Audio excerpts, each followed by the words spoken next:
If you're a small business owner looking to grow or expand your business, check out OnDeck Business Loans. OnDeck offers business loans online from $5,000 to $500,000, and their simple application process only takes 10 minutes. Unlike banks, they'll give you a decision quickly, and funding is as fast as one day. Get a free consultation with an OnDeck loan advisor. Visit ondeck.com/podcast. This podcast is part of the C-Suite Radio Network, turning the volume up on business. The key to sustainable leadership lies in the ability to thrive in uncertainty, ambiguity, and change. Grand Heron International brings you the Coaching Assistance Program, giving your employees on-demand coaching to manage through a challenging situation and arrive at a solution. Visit grandheroninternational.ca/podcast to learn more.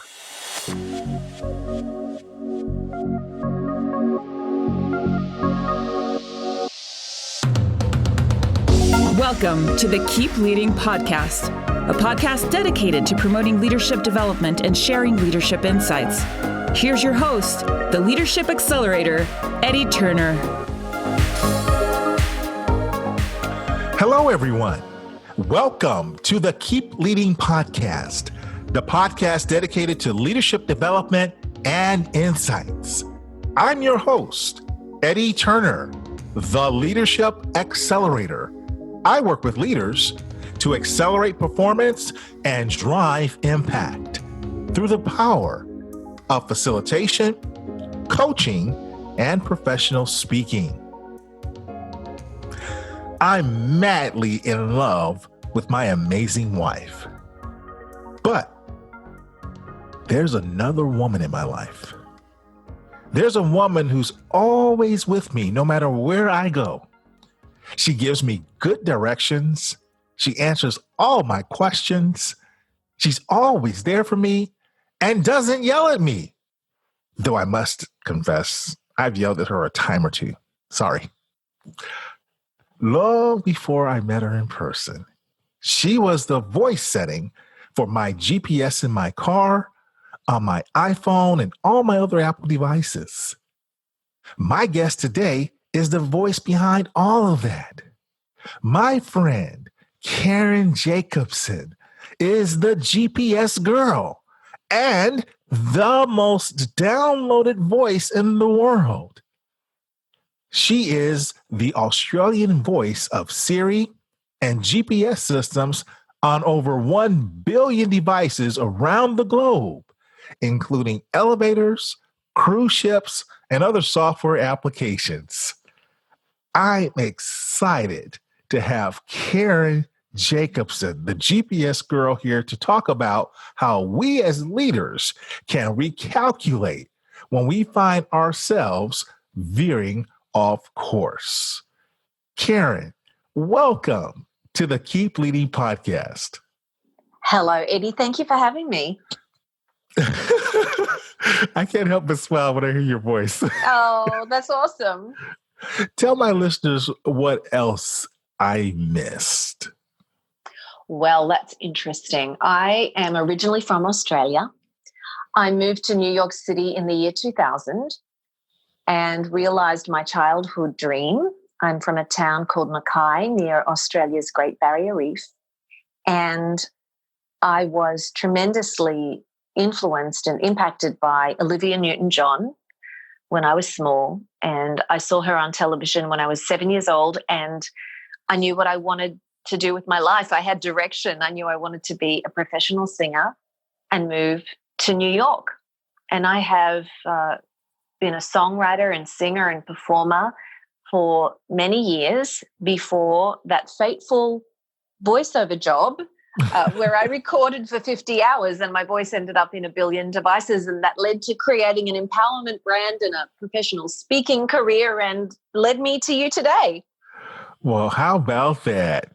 And Yes. just tell us a little bit, because you truly have a remarkable career and that brand that you've built. I wasn't calling you a girl. That literally is your brand, the GPS girl. That's right. The GPS girl is a state of mind. It's a way of life to be able to navigate yourself to be able to navigate change and to be able to recalculate in life and business, just like we do when we're driving a car. Excellent. Excellent. And what a powerful brand that is. And you talked a little bit also about pursuing your dream as a young lady, and you have sung all over the globe.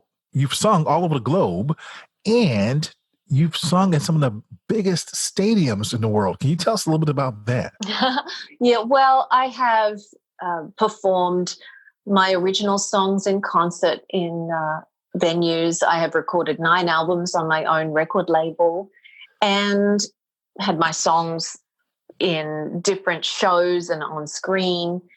And along the way, I have a real love for singing the national anthem, both in the United States and in Australia, and was booked to sing the national anthem at a stadium for the first time for a Boston Red Sox game at Fenway Park for 34,000 people, and subsequently have ended up singing the national anthem at multiple major sporting events, at Madison Square Garden a couple of times for the Knicks game, for the Liberty game, the Oakland A's.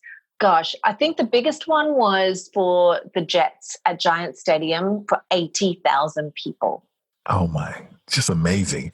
Yes. So these are no small accomplishments. And so I want my listeners to know that you're kind of a big deal, Miss Karen. Well, I have been in many high stakes situations, that's for sure, and have had to figure out how to recalculate my way through them emotionally and otherwise. So tell us a little bit about that. You have referred to that a couple of times now. What is recalculating? Recalculating is the ability to let go of what did or did not happen on a daily basis.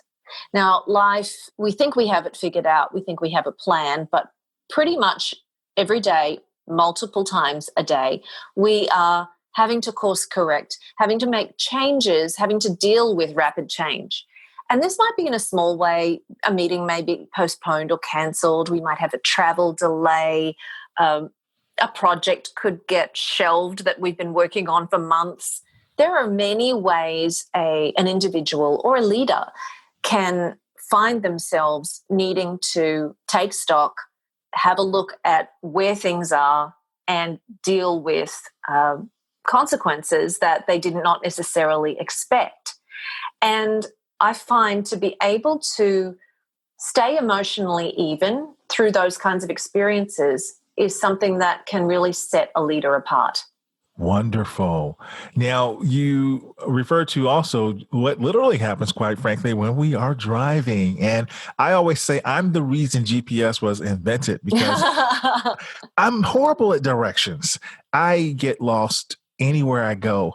In fact, my wife still teases me about the idea that I've been in Houston now 6 years and I should not need to turn the GPS on to get to simple destinations, but I still do. So oftentimes without a GPS before that, I would end up lost, as many people I'm sure would attest to themselves, and not know it until you're just looking around and you're like, okay, I'm completely out of sorts here. Where am I? And that is what happens to us as leaders at times. We are going about our affairs thinking we know what we're doing. We've got it all figured out. We don't need any direction. And then we look up and we've veered off course. We're nowhere where we desire to be or want to be. How can we figure it out sooner? Well, what is important is to be able to identify that we're off track. Because the moment that we've noticed that we are off track is the moment we can start to do something about it. And I think that this is a really powerful point, because so often we will be in some state of denial or really not wanting to acknowledge reality, that things have not been going the way we want them to go and our results aren't the way we had intended them to be. But once we acknowledge it, we notice it, we acknowledge it, we are willing to say, okay, I'm off track and I am now going to recalculate. That sets in motion a different energy and the ability to reset ourselves to head toward where we really do want to be going. So we must become more intentional is what you're saying. Well, I think we want to be honest with ourselves is what I'm saying. And intentional, yes, straight after that.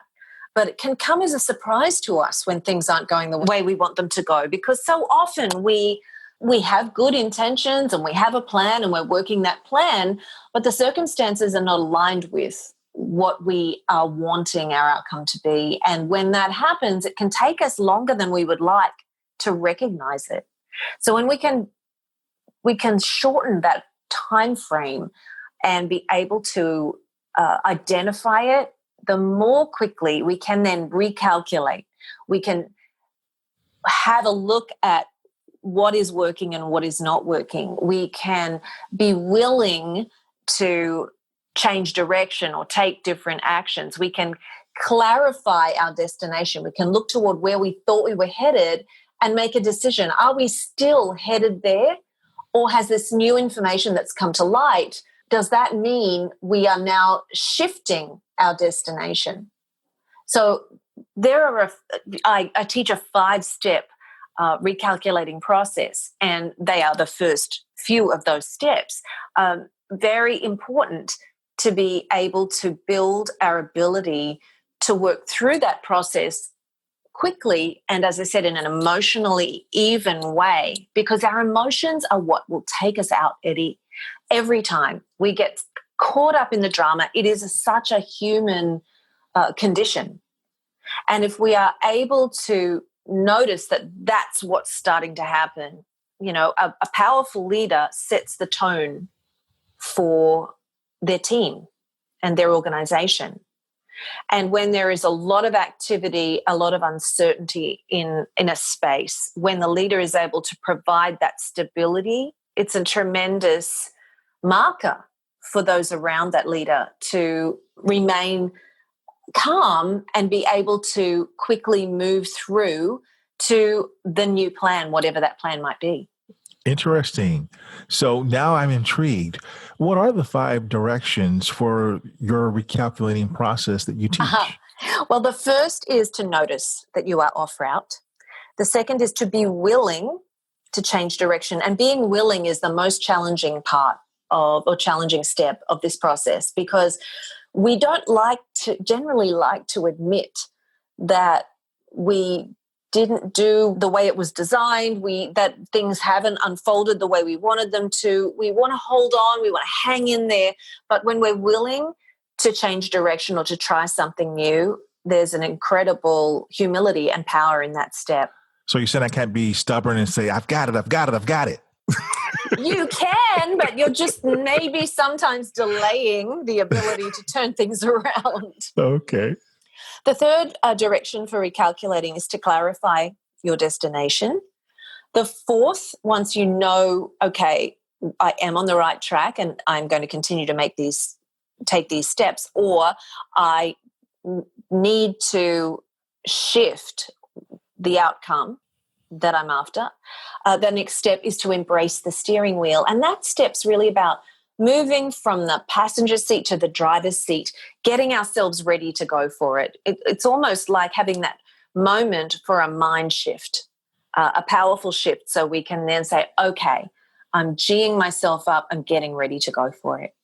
And the fifth and final direction for recalculating is to accelerate, which is all about taking action.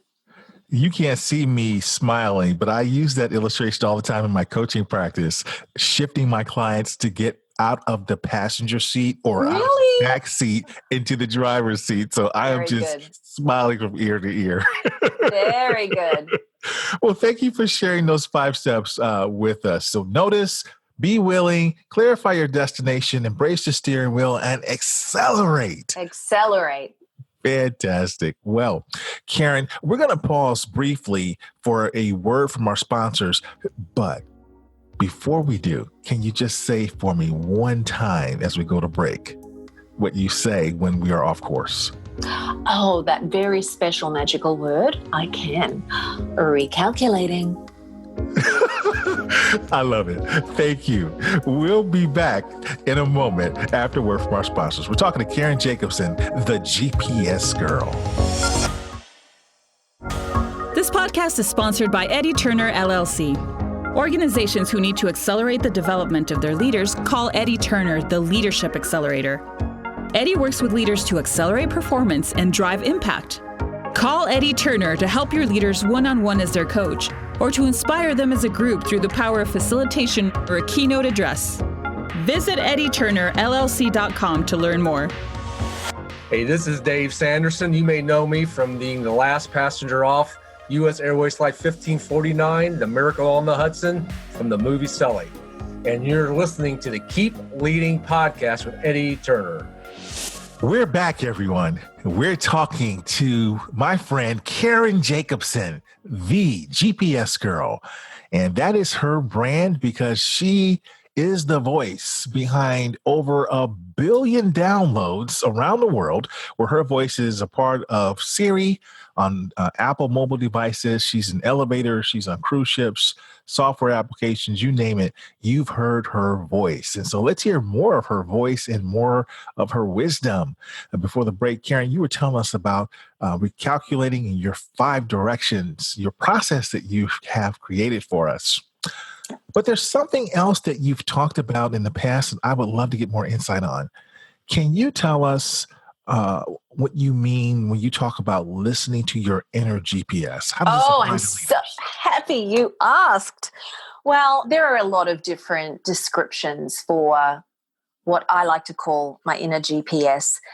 People can sometimes call it their instincts or their intuition or their true selves or their hearts. I mean, there are a lot of different descriptions. But to me, listening to my inner GPS means I am listening to that very clear knowingness within me.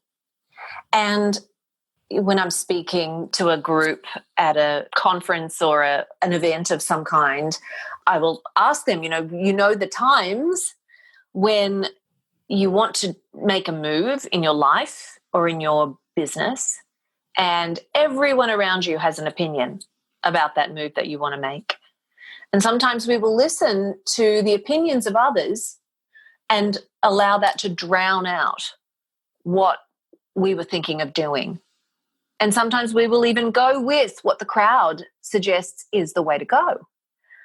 And almost, across the board, when that happens, we discover in the end that our own idea of what we thought was right for us was actually what would have been right for us.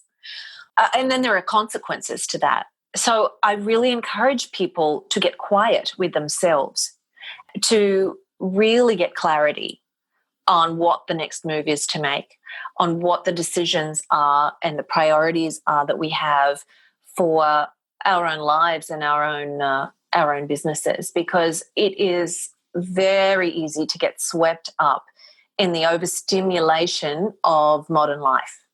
And I love my cell phone to bits, but it takes me out. It takes me out of relating to other people one-on-one or in person. And it's just the most fantastic, all-encompassing, device to lose myself in.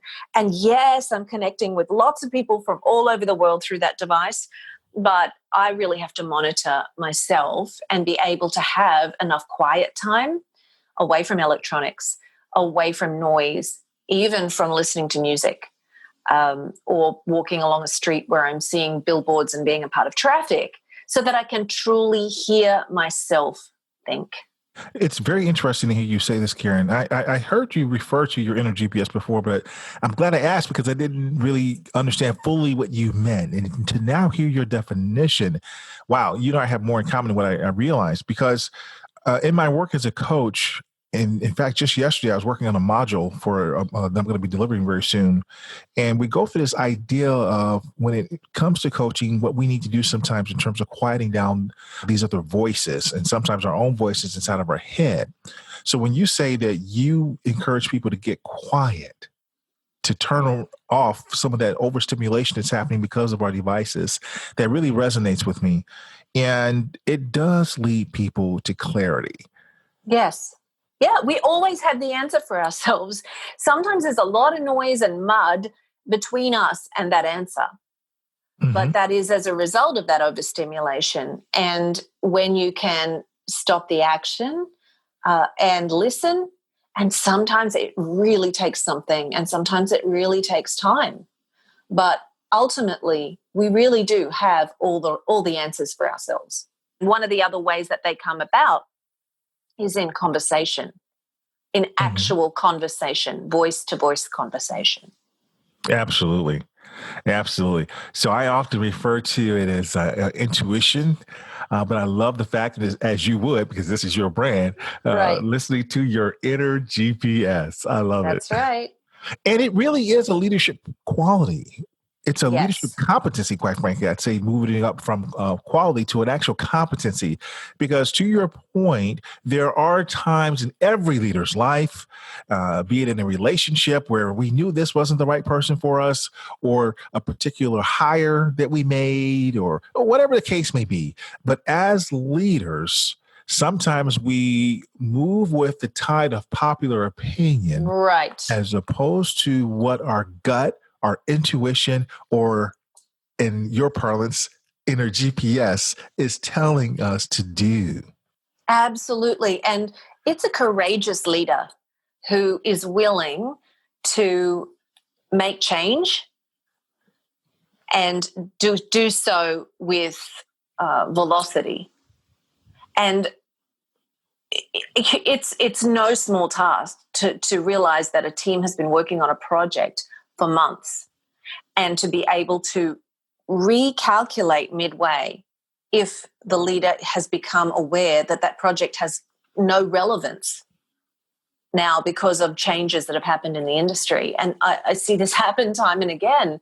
And instead of recalculating and making a change or abandoning a project completely if it no longer serves the organization, often it will just continue along and be allowed to finish up for whatever reason, including morale, which is, of course, so very important. But it's a very difficult space to be in, to allow a group of individuals to put their efforts day in and day out into something that they know is ultimately not going to make a difference in their organization. So, I mean, I really speak to the courage of a leader to listen, to carve out that quiet time, to be able to listen and connect with their inner GPS, and then to actually take bold action. Well, certainly that's easier said than done. But For sure. You're absolutely correct, because I can't tell you how many times, and I'm sure you've seen it based off what you said there, that, we've spent a lot of money on this, or we spent a lot of time on this. We can't turn around now. Right. You know how I'm going to look? Exactly right. Absolutely. Yes. Well, very good. Well, tell me a little bit more as well, Karen, if you would, about some of the amazing things you're doing, because I see you're now in residence at High Point University. You've got your book out. Tell us a little bit more about some of the cool things you're doing.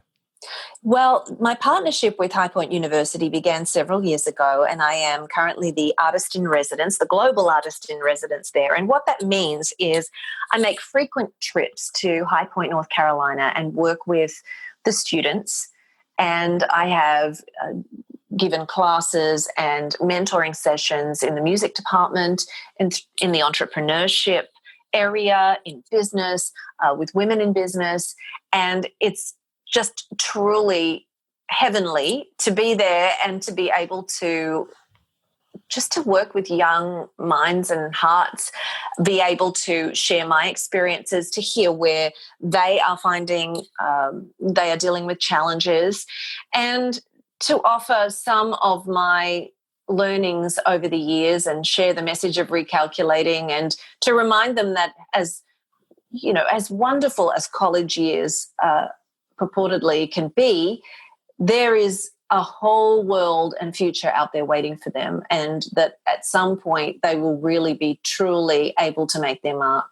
When I'm at High Point, I also have the opportunity to perform at events and meet members of the community and the parent body, and it's just a brilliant environment to be in. Wonderful. And I know they enjoy having someone like you to inspire their young people. Thank you. So, Karen, how would you summarize our conversation that we've had today? If somebody listening to this conversation was going to leave with one thought that they took away with them, I would want them to remember it is never too late to recalculate. No matter how dire the circumstances might seem, whether it be professionally or personally, it is never too late to recalculate. There is always another step to take, another action to take, another possibility. And sometimes it doesn't seem that way when we're dealing with major circumstances, but it is never too late to recalculate. It's never too late to recalculate. Excellent. Thank you. Now, on the Keep Leading podcast, we like to give leaders motivation for how they can continue to keep leading. So is there a quote or a great piece of advice that you've received that helps you to keep leading that you can share with our leaders? Oh, Eddie, of course, as somebody who's so enamored with professional development, there are just so many incredible thinkers and leaders and quotes. But the one that comes to mind is from a colleague, a great speaker and thinker, and that is Tim Durkin. And I had a huge disappointment, one of the biggest disappointments of my career. And Tim just quietly said to me, I just want you to know that this is not happening to you. It is actually happening for you. And I listened and I heard what he had to say, but it was those words have really stayed with me quite a period of time later to realize that even though I couldn't see that that opportunity not turning out the way I wanted it to was going to be the right thing for me, it really was. And it led to so many other the space was available for so many other things to happen. So that one I found to be just so impactful that it's not happening to you, it's actually happening for you. Well, I certainly appreciate that. I love Tim Durkin. In fact, I love him so much that I hadn't heard him say that, but I have 3 of his quotes in the book that I wrote. So Really? yes, I'm a that's huge Tim wonderful. Durkin fan. He's the man for sure. So thank you for sharing that with our leaders. You've got it. Now, Karen, Yes. when we arrive at our destination after you've guided us so successfully, there's something you always say that I would love for you to say as we conclude our episode. Does this mean you're going to let me have the last word, Eddie? I just want to thank you so much for having me. This has been just wonderful. And yes, by the way, before I let you have the last word, I want everybody to reach out and connect with you. How can you do that? Great. Wonderful. Well, they can reach out by going to my website, thegpsgirl.com, or on social, I can be found with @RealKarenJ, @RealKarenJ, letter J, or the GPS Girl on Facebook. And, I love to connect with people, hear their GPS stories, and of course you can then find out about my books and my music. And I have a new album coming out. Oh, do you? In a little while. So yeah. Can't wait. Okay. Yes, come visit me on Spotify, Eddie. I will. Okay, I absolutely will. Great. And again, thanks for having me. And you have reached your destination. I love it. I absolutely love it. Thank you so much, Karen Jacobsen, the GPS Girl, for being a guest on the Keep Leading podcast. You got it. And thank you. That concludes this episode, everyone. I'm Eddie Turner, the Leadership Accelerator, reminding you that leadership is not about our title or our position. Leadership is an activity. Leadership is action. It's not the case of once a leader, always a leader. It's not a garment we put on and take off. We must be a leader at our core and allow it to emanate in all we do. So, whatever you're doing, always keep leading. Thank you for listening to your host, Eddie Turner, on the Keep Leading podcast. Please remember to subscribe to the Keep Leading podcast on iTunes or wherever you listen. For more information about Eddie Turner's work, please visit eddieturnerllc.com. Thank you for listening to C-Suite Radio, turning the volume up on business.